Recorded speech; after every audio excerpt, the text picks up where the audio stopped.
Hey everybody, Mario from Empathik. Do you prefer not being noticed? Do you feel uncomfortable when the spotlight is on you? There's a lot of highly sensitive people and empaths that would rather sit in the back, would rather let somebody else be in the spotlight, somebody else get noticed. Now, what I used to think and what a lot of people think is that that's actually a virtue. Because after all, the people who want the attention are the egotistical people, right? What if I told you that your preference to be in the background, your discomfort with being in the spotlight, could be an out-of-control ego? What I realized was I was trying to run away from something, and my ego was keeping me running on this program. When I was a boy, I was terrified of my father. He was a very intimidating man. He was an alpha male. He was at times emotionally explosive. He was a good man, but he had unresolved issues from his childhood, and they were consistently playing over in his life, and he was very bitter, very angry, and anything could set him off. When he would come home from work, I would automatically start feeling worried and scared that he might be in a mood, that he might get mad at me, that I might upset him, I might make him fly off the handle. And so what happened was I started to develop this program to not want to be noticed, to kind of be in the background as that good little boy that doesn't disturb anyone, that doesn't anger his father, that doesn't cause his father to be frustrated or even more stressed out than he already is. But what that did was it created a false persona for me. And I ended up losing out and suffering later on in life because of it. And I want to share this with you because this could be the case for you. And if it is, I'm going to tell you what you can do about it. I avoided teachers. I avoided other parents. I avoided my elders. Anyone who was an authority figure, I started to try and make myself invisible. And then what happened? Then I started to try and make myself invisible to anything that was a threat. Some of the older kids in the neighborhood, some of the older kids at school. So what do you think that did to my posture? I was very timid, I was very scared. And I eventually became a target for the bullies at school. So the very thing that I was trying to avoid ended up causing and bringing attention to me, and I ended up having to deal with something that I didn't want to deal with. So it wasn't until I was in corporate sales when I was much older that I realized I had a problem. You see, I noticed the people within my company who were very successful were the people who weren't afraid of being noticed. They were people that weren't afraid to speak their mind. They were people who weren't afraid of failure. So I realized I wasn't necessarily afraid of authority figures, but I was afraid of what would happen or what could happen if I angered these authority figures. You see, when I angered my father, I felt rejected by him.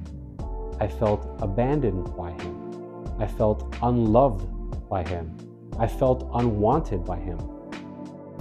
And these emotions were so strong in me, and this happened at such a young age, that I was programmed. My subconscious mind accepted this program. So whenever the opportunity for me to present myself to a new authority figure came up, there was the avoidance, because there was the avoidance of fear of rejection, fear of abandonment from them, fear of being perceived not good enough from them. And what it was doing was bringing up all these painful memories that I had as a kid that I was still believing were happening. You see, instead of charging towards my fear, I was running from it.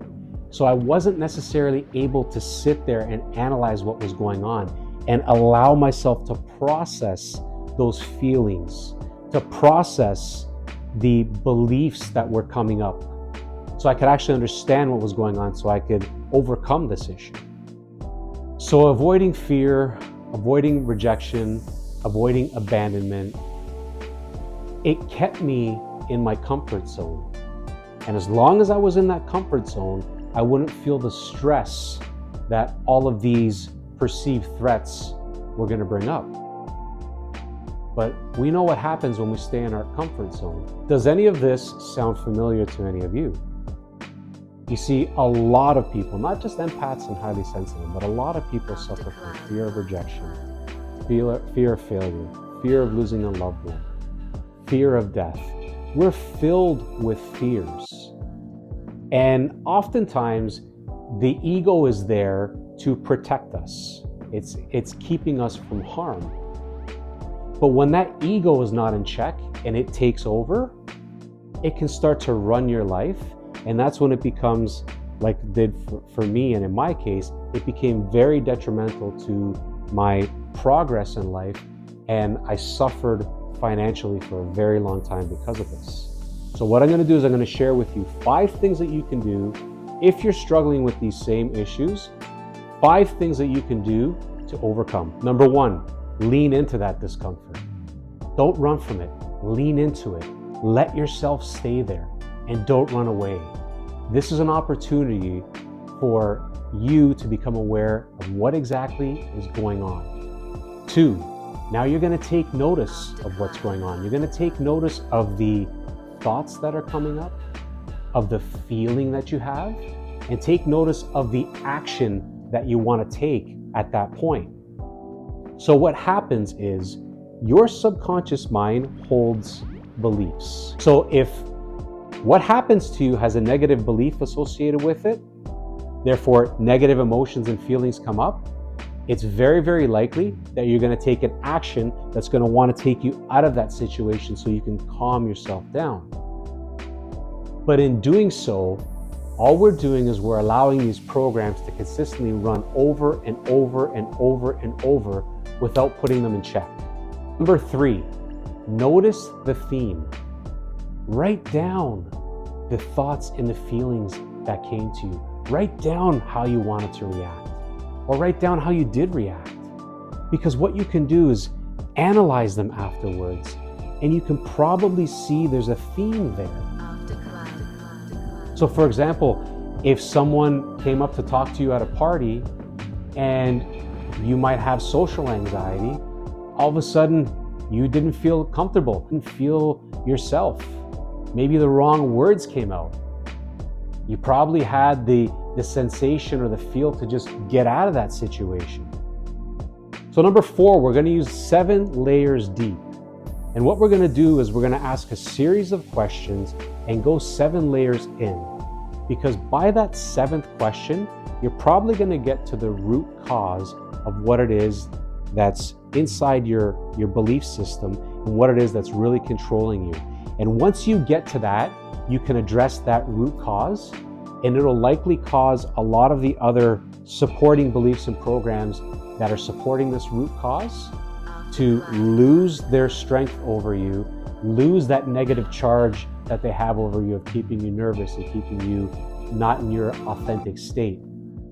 And it'll give you the opportunity to move forward and continuously improve on that to the point where it no longer becomes a problem for you. So to use the 7 layers deep, what you would do is make a statement like, I don't like going to parties because I feel very nervous. So question number 2, or the second layer, would be, well, why is it important for you not to feel nervous? You would answer something like, well, when I feel nervous, I don't feel like I'm my authentic self. So the next layer would be, why is it important for you to be your authentic self? So the next answer would be, well, when I'm my authentic self, things actually work better for me, and I'm better in conversation, and I tend to have more luck with people and meeting people when I'm my authentic self. Let's go down another layer. So why is it important to you to have better luck in these conversations? Well, it's because I don't want to be rejected by these people. Well, let's go another layer deep. Well, why is it important to you not to be rejected from other people? Well, so the answer might come out like it did for me, because if I'm rejected by other people, it proves that I'm unworthy, it proves that I'm a loser, it proves that nobody likes me, and it proves that my father was right all along. Bam, I just got to the root cause.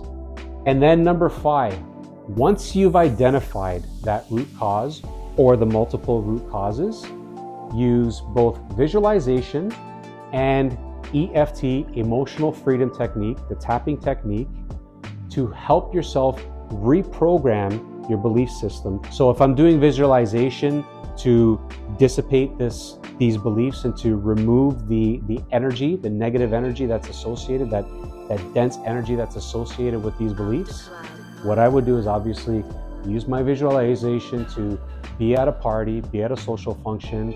I would vision myself being very, very comfortable. I would vision myself being my authentic self, laughing, maybe being affectionate with people, my arms around people, shaking hands, me exchanging information with people, feeling so good and so confident, so that the next time the opportunity comes up to go to a social function is not necessarily going to have all that negative energetic charge to it. And so what will happen is that'll be dissipated. Therefore, the feeling that we get after the belief is not necessarily going to be so dense and so heavy and so nervous. And even though you might feel nervous, you're not avoiding this situation. You're understanding that you're going to take this on as an opportunity for your growth. And if I were to use the emotional freedom technique, and again, look up the freedom technique, emotional freedom technique, EFT for anxiety, or EFT for social anxiety, or EFT for depression. You can look it up on YouTube. It's such a valuable tool that I've even taught it to my kids. And it would go something like this. Even though I feel extremely nervous and feel very vulnerable about going to this party because I'm afraid of being rejected and abandoned, I love myself and I forgive myself totally and completely, and I know that everything's going to be okay. And what I was doing was I was bringing up the emotions or the created by the beliefs that caused me to feel so nervous, and I was tapping the energy points on my body that could help dissipate that locked in feeling of nerves and of uncertainty and being scared. And as I'm dissipating them, I'm telling myself that I love myself and accept myself totally and unconditionally. And what that's doing is that's reducing the negative energetic charge that those beliefs hold. So we're essentially dissipating the strength of those beliefs so they don't have such a strong grip on you anymore. So if you found this video useful, give me a thumbs up, subscribe to the channel, lets me know that you want more of this type of information. And until the next time, stay empowered.